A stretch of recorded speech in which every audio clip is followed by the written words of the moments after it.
Hi everybody, I'm Nicole and this is Dusty Book Sniffers, and today we are here for Tag Tuesday. We're here for the A to Z tag, so let's get started. Well,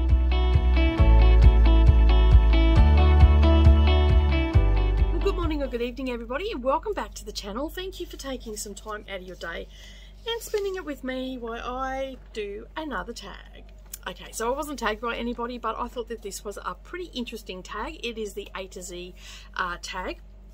So as the title suggests, we're going to go from A to Z. I have the questions in front of me, so if I'm looking down, that's why I'm reading them. All right, so let's get just straight into it. Oh, but before we do, if you have yet to subscribe, make sure you hit that subscribe button and the little bell icon beside it, and then that way you won't miss out on any future tag videos or anything else that I post up. And while you're there, give the video a thumbs up as well. All right, so let's just get into it, shall we?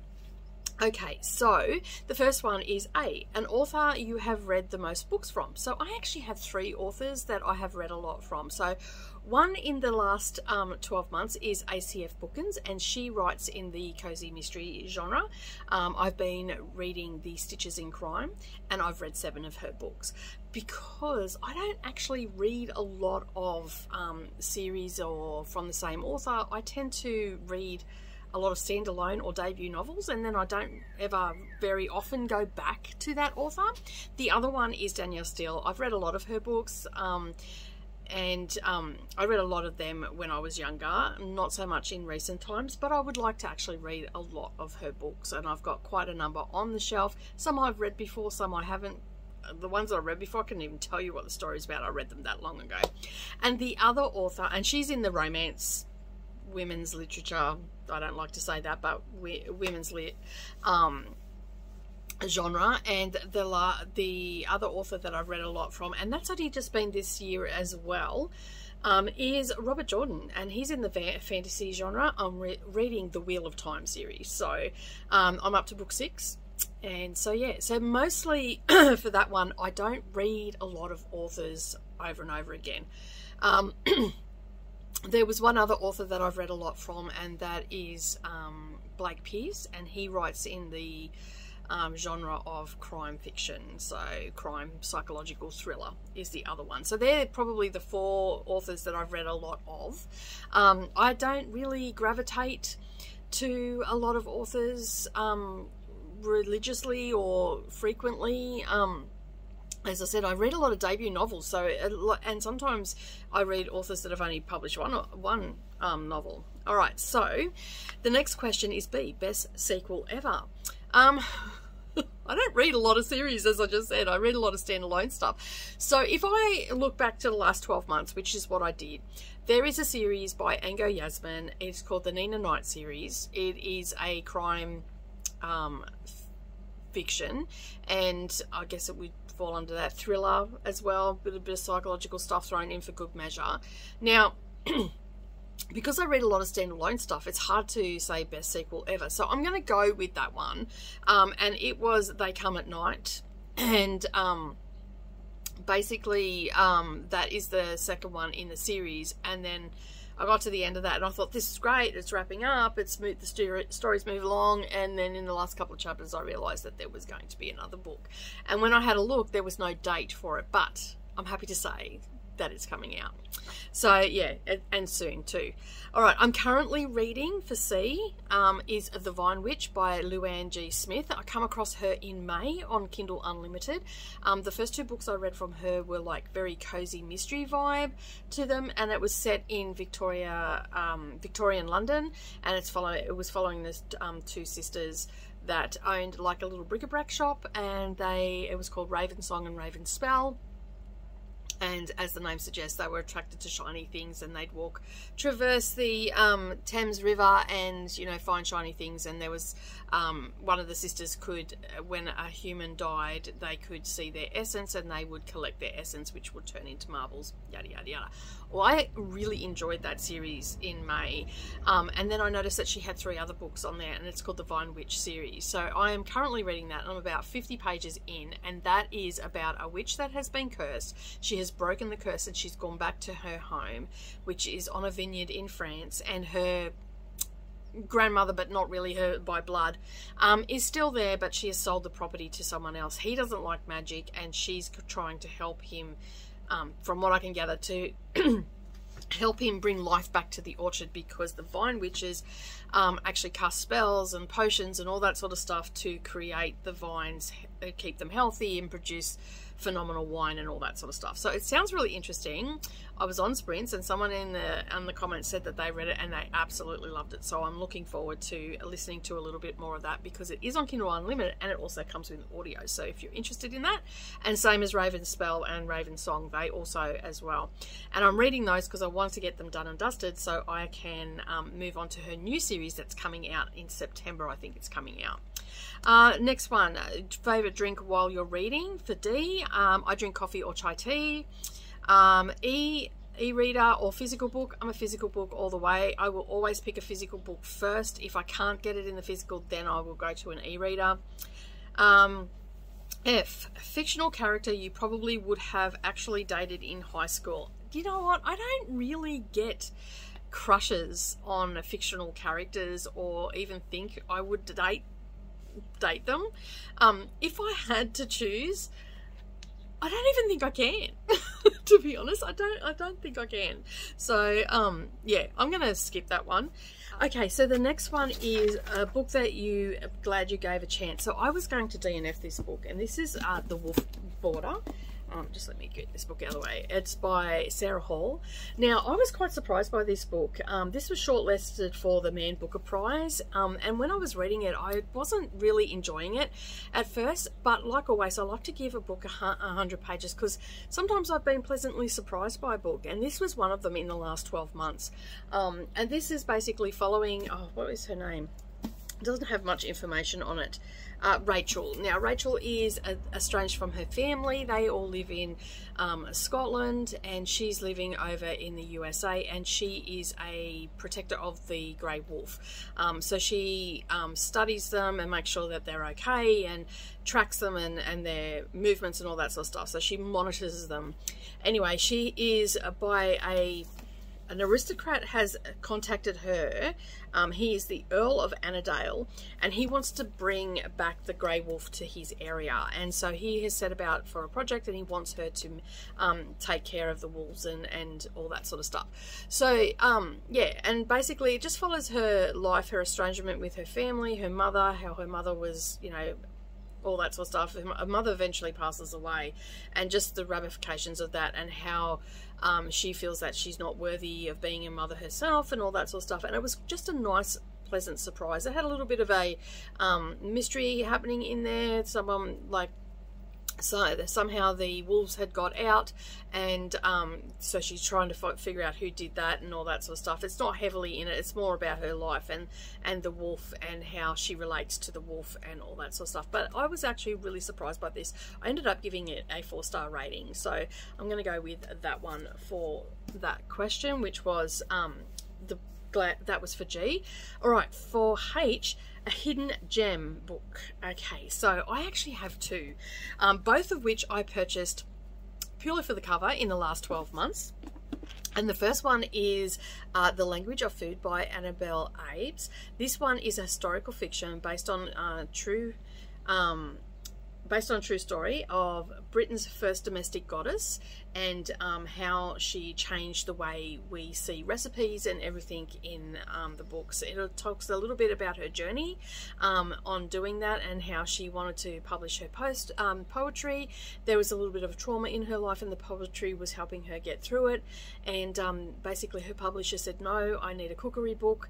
And at that time, it's set in 1835, and at that time most recipes were just handed down by word of mouth.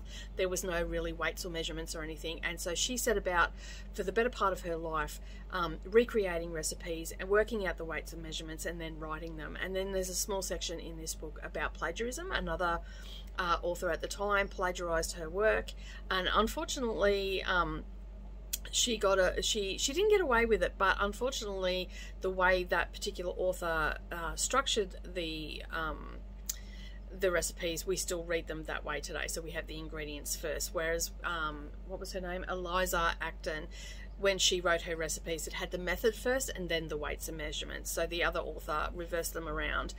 She still was, it's still widely known that she did plagiarize. So there is a lot of fact in this book and whatnot around that. There is a fictitious character in here, and her life and all that sort of stuff really added to the flavour of the flavour, pardon the pun, but anyway, added to the flavour of the book. And yeah, and I really enjoyed it. The other one, which I only just recently finished, which I've talked about in other videos just recently, is Wild and Wicked Things by Francesca May. Now this is a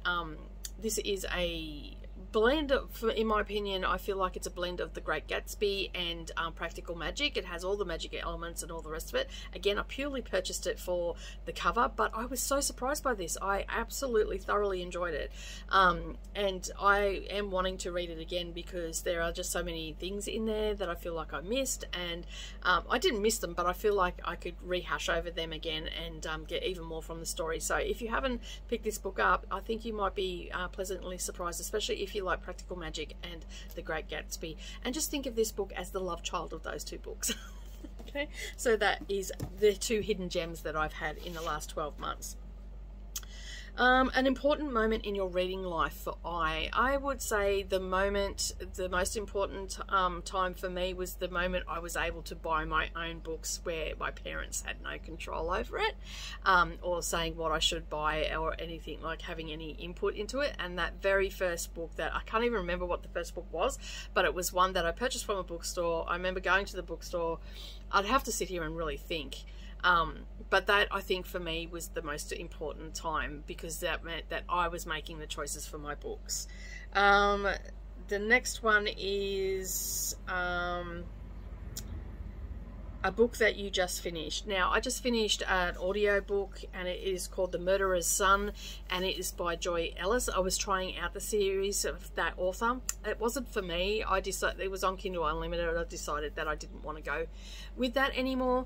I finished the book though. The book was okay. I gave it 3 stars, but I just didn't feel like I was connected to the characters. It's following 2 police officers and their journey of solving crimes, basically, and it just wasn't for me. Kinds of books that you don't, it says won't read, but I'm going to change it to don't read, and that would be sci-fi. I really struggle with that genre, and also memoirs is another one that I struggle with, but I actually have found out just recently that I love listening to memoirs, so I think I'm going to be having more memoirs in my life. So yeah, as opposed to reading them, I like listening to them, so that's a good thing. So that means that something that I don't normally do, I'm going to be doing more of. But I very rarely read sci-fi. Sci-fi is a genre that I just struggle with. I don't know why, I just do. I just don't like it. But I have read sci-fi, like Andy Weir. I love his books, and you know, they're sci-fi. So I think I like the witty banter in that sort of thing, whereas other ones, I feel like they're just drone on. So I'm not really into sci-fi, and I'm sorry to all the sci-fi lovers out there. If you've got any recommendations for sci-fi that you think I should have a look at, leave them in the comments down below. I am always open to finding them, and maybe it might be another book that I need to listen to as opposed to read. But remember, I am a physical book girl, so yeah, so if you've got any suggestions, I'd love to hear them. All right, the next one is the longest book you've ever read. Okay, the longest book that I've ever read and have completed is Gone with the Wind. The edition that I had 1,284 pages in it, but I'm probably going to supersede that this year because I'm actually reading The Count of Monte Cristo, so that will change if I ever do this again. It will change, but right now Gone with the Wind is the longest book that I've ever read. Major book hangover because of a book. Now, I don't really get hangovers. If I, finish a book and I don't feel like reading, I just won't pick up a book. Is that a hangover? I don't think so. It's just, and it's usually only a day or two before I pick up a book. So I don't really get them. Number of bookcases that you own. Right now, I own 9. And I'm adding more to it because one of my bookshelves is getting overloaded with books because it's doubling up. So I probably actually have to get another 2. And at the moment, we're in the process of renovating my daughter's room into a library, because that was the only way I was allowed to renovate it. One book you have read multiple times, Christmas Carol. I've read that several times, and also Anne of Green Gables I've read a lot as well. The next ones after that, I would probably say The Secret Garden was one that I read multiple times as a kid, and Chronicles of Narnia I have just recently reread again. So I've read that several times too, because I've read it to my kids as well. Your preferred place to read, I'd like to snuggle up in bed. So wintertime is my favourite time for snuggling up in bed. In summer, I'll still snuggle up in bed, but I will have the aircon on because I live in a very hot climate. A quote that inspires you or gives you all the book feels. I just could not think of anything that came to mind on this one. So I'm probably going to have to get back to this one, but I couldn't think of anything. And I don't think any one quote that stands out, except for, oh, actually, and I don't know who wrote it, but there's a quote that I've seen out there, or a saying that I've seen out there. A house without books is like a house without windows. And that's very poignant for me. Like, I have to have books in my house, no matter how small. I've got stacks everywhere, and bookshelves and all that sort of stuff. So I'll go with that one. Reading regret. I don't believe in reading regrets, because you always take something away from that book, any book that you read. So I don't believe in reading regrets. Series that you started and you need to finish, and all the books are out. That would be Wheel of Time. There is 14 books to that, and they're all out, and I'm keen to get that done and dusted. And then yeah, but there's a couple of series that I would love to finish, but if the author ever finishes them, we've been waiting 10 and 12 years for these books, and that is the Game of Thrones. I would like to start that and also finish it, but as I said, I don't think the author is going to ever write like the last book for that. And also Patrick Ruffus, The Name of the Wind series, I'd like that to be finished so I can finish that off, because they were both well, that one I've actually read the first one in that, but I'm reluctant to read the second one because I don't want to be hanging out. So anyway, but Wheel of Time. 3 of your all-time favourite books. That's easy. A Christmas Carol by Charles Dickens, Chronicles of Narnia by Lewis, and Anne of Green Gables by Montgomery. They are my favourite books. They are the books that stand out in my mind from when I was a kid, being read to and all that sort of stuff. You Unapologetic Fangirl For. I, again, could not enter this, but I think I'm going to go... I'm going to fangirl. I would, if I had the opportunity to meet Alice Hoffman from Practical Magic, or Montgomery, Ellen Montgomery for Anne of Green Gables, I would probably be a ridiculous fangirl over that, over those authors. So yeah, very excited for the release more than all others. Okay, I am super excited for the last book to come out. It's called It Ends With Night, and it's part of the Nina Knight series. It comes out in September. I'm super excited. It's on Kindle Unlimited, and it comes with audio as well. So I'm super excited to get that, because that will finish up that trilogy. And yeah, and I've come across it last May, and then the second one came out last September, and the third one comes out this September. So I'm super excited for that one. Worst bookish habit? Buying books and having stacks everywhere of unread books. That would be my husband's take on that question. I do not believe there are any bad habits when it comes to books. All right, X masks the spot. Start at the top of your shelves and pick out the 27th book. Okay, so I did that, and I come up with this one, and I have not read this, The Wisteria Society of Lady Scoundrels, because I started on that bookshelf there. So yeah, I don't even know what it's about. It's a Victorian, she's a Victorian lady, and she's also a thief. So yeah, so there's that one.